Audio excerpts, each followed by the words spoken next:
नमस्ते प्रणाम दोस्तों, कैसे हैं आप लोग। उम्मीद करती हूँ अच्छे होंगे। मैं अपने यूट्यूब चैनल सिंगर मोनम में आप लोगों का स्वागत करती हूँ।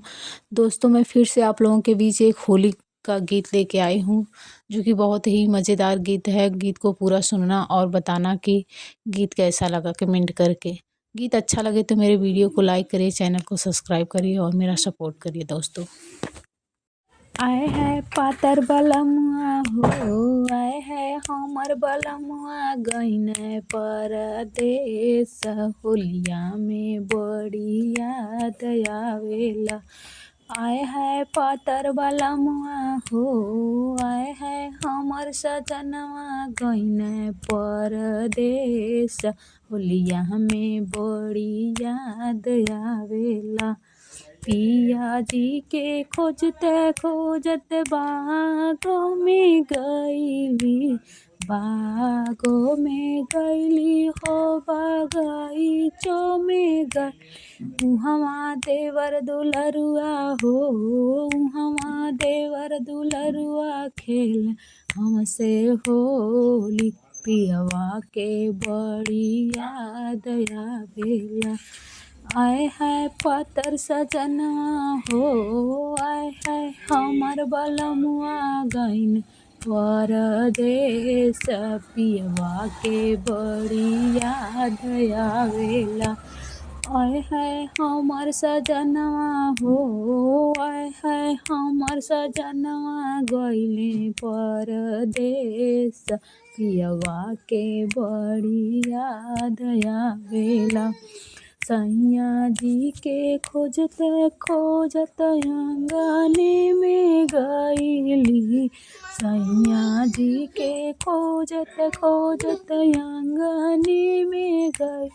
उहवा देवर दुलरुआ हो, उहवा देवर दुलरुआ खेल हमसे होली। पियवा के बड़ी याद आवेला। उहवा देवर दुलरुआ खेल हमसे होली। पियवा के बड़ी याद आवेला। आए हाय हमर सजनवा हो, आए हाय हमर सजनवा गइली परदेस। होलिया में बड़ी याद आवेला। सैया जी के खोजते खोजत सड़कों पे गईली, सड़कों पे गईली हो, पटरियों पे गईली। सैया जी के खोजते खोजत सड़कों पे गईली। उहवा देवर दुलरुआ हो, आए हाय देवर दुलरुआ खेल उहवा होली। पियवा के बड़ी याद आवेला।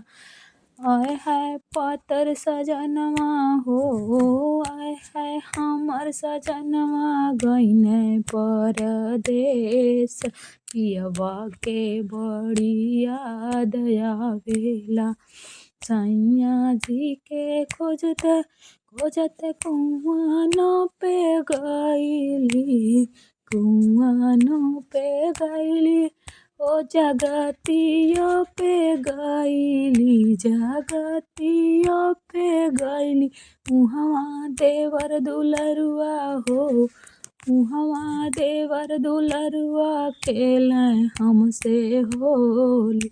पियवा के बड़ी याद आवेला।